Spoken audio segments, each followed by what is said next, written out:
Welcome to this explainer. Let's jump right in, because today we are breaking down the exact mathematically superior sequence for building wealth.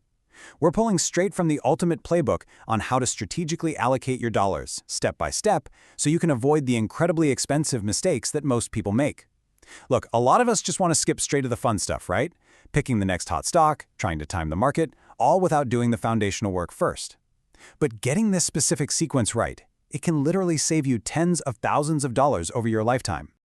You know, it's absolutely absurd to throw money at the stock market like you're just feeding coins into a slot machine, all while completely ignoring the high-interest credit card debt sitting right there laughing at you. Investing backward is exactly like trying to fill up a bucket that has massive holes in the bottom. You're just not going to make any progress. Okay, here is our roadmap for today. 1. The cost of investing backward. 2. Building your financial foundation. 3. Capturing guaranteed free money. 4. The tax optimization zone. And 5. Taxable accounts. Section 1. The cost of investing backward. Imagine trying to build a financial house with gorgeous granite countertops, but you're putting it on a completely cracked foundation. It is a recipe for disaster. You wouldn't install high-end light fixtures if your roof was literally caving in. Yet right now, the median amount Americans have saved up for emergencies is just $500. I mean, wow, that doesn't even cover a standard monthly car payment. And what's really wild is that this number actually dropped from $600 just last year. Meanwhile, a whole third of Americans have absolutely zero emergency savings. And yet, some of those exact same people are asking if they should be buying individual stocks or, getting into crypto. Honestly, asking about investing when you have zero savings is exactly like buying a Ferrari when you can't even afford to fix the transmission on your current daily driver. We have got to stop skipping to the exciting parts and just do the boring work first. Section 2. Building your financial foundation.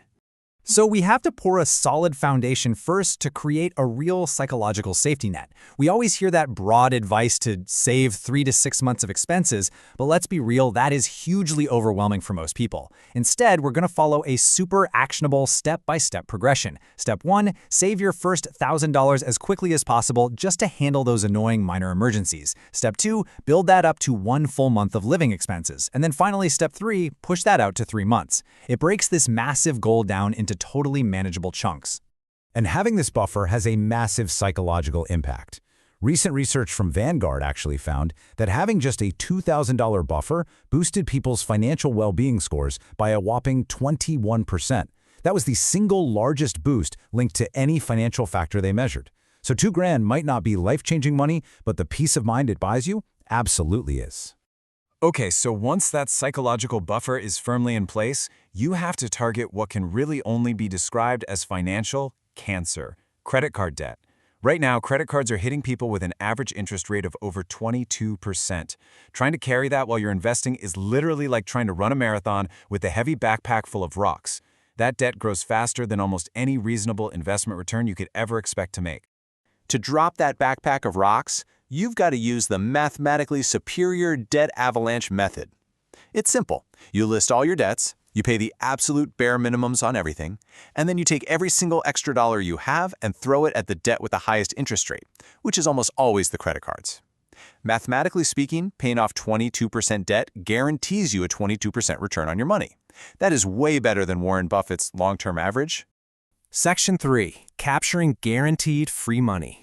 This is where we build the framing of our house. And pay attention here because this is the one major, critical exception to the rule about paying off your high-interest debt first. If your employer offers a matching contribution to your retirement plan, you must capture it. Even if you are dragging around that 22% credit card debt, grabbing your employer's match is like picking up free money lying on the ground that your boss is going to instantly double for you. It's essentially a guaranteed 100% immediate return. You just contribute exactly enough to get that full match, and then you immediately redirect all your extra cash back to attacking the high-interest debt. Section 4. The tax optimization zone. All right, with the foundation and framing totally secure, we can put a solid, weatherproof roof on our financial house. First up in this zone is maxing out your individual retirement account, or IRA. For 2025, you've got $7,000 in contribution space, or $8,000 if you happen to be 50 or older. But you are faced with this critical question that literally keeps the entire financial advising industry employed. Do you want to pay your taxes now or later? Here is how that choice breaks down. A traditional IRA lets you deduct your contributions right now, giving you an immediate tax reduction. That's fantastic for higher earners who are currently hitting their peak income years. A Roth IRA, on the other hand, makes you pay the taxes up front, but your withdrawals and retirement are completely tax-free forever. This is usually the sweet spot for younger people who are in lower tax brackets right now that will probably only go up. And if you're really on the fence, splitting your contributions between both gives you some excellent tax diversification.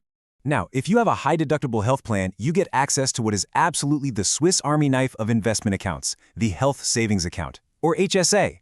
This thing is amazing because it offers 3 distinct benefits. 1, you get a tax deduction on the money going in. 2, you get tax-free growth while it's invested. And 3, you get tax-free withdrawals as long as they're for qualified medical expenses. It is literally the only account out there that gives you tax benefits on the way in, while it grows, and on the way out. Once your HSA is totally maxed out, you loop right back to your employer's 401k and you max that out well beyond the initial match. For 2025, that limit is $23,500. So let's put this all together.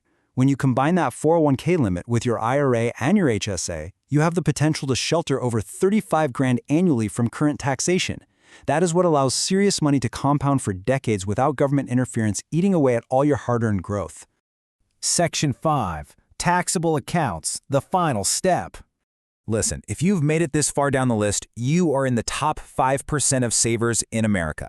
You finished the roof, so now we finally reach the interior decorating phase.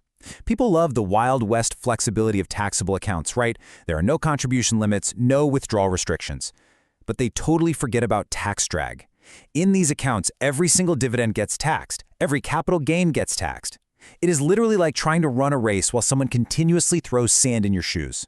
You can finish the race, sure, but it makes building wealth so much harder. Let's run the math to see exactly what I mean. If you invest $10,000 annually for 30 years and get a 7% return, a tax-advantaged account yields about $944,000. But put that exact same investment in a taxable account where you're forced to pay taxes on dividends and capital gains along the way, and you're left with only around $700,000. That is nearly a $250,000 difference caused strictly by tax drag. And that mathematically proves exactly why these accounts have to come last in your sequence. However, I will say, once your foundation and your roof are totally solid, this final step is incredibly valuable. Taxable accounts provide you with complete flexibility. They offer the bridge funding you might need if you want to retire early before you're allowed to touch your 401k. They let you save up for a massive house down payment. And they even offer a step-up in basis for your heirs, which can entirely eliminate capital gains taxes when you eventually pass wealth down to your kids. So, here's my final question to you. Are you going to keep making the IRS and the credit card companies rich, or are you finally ready to build a bulletproof financial fortress? It's time to stop feeding the slot machine. Do the boring, foundational work in the exact right order and watch the math make you wealthy.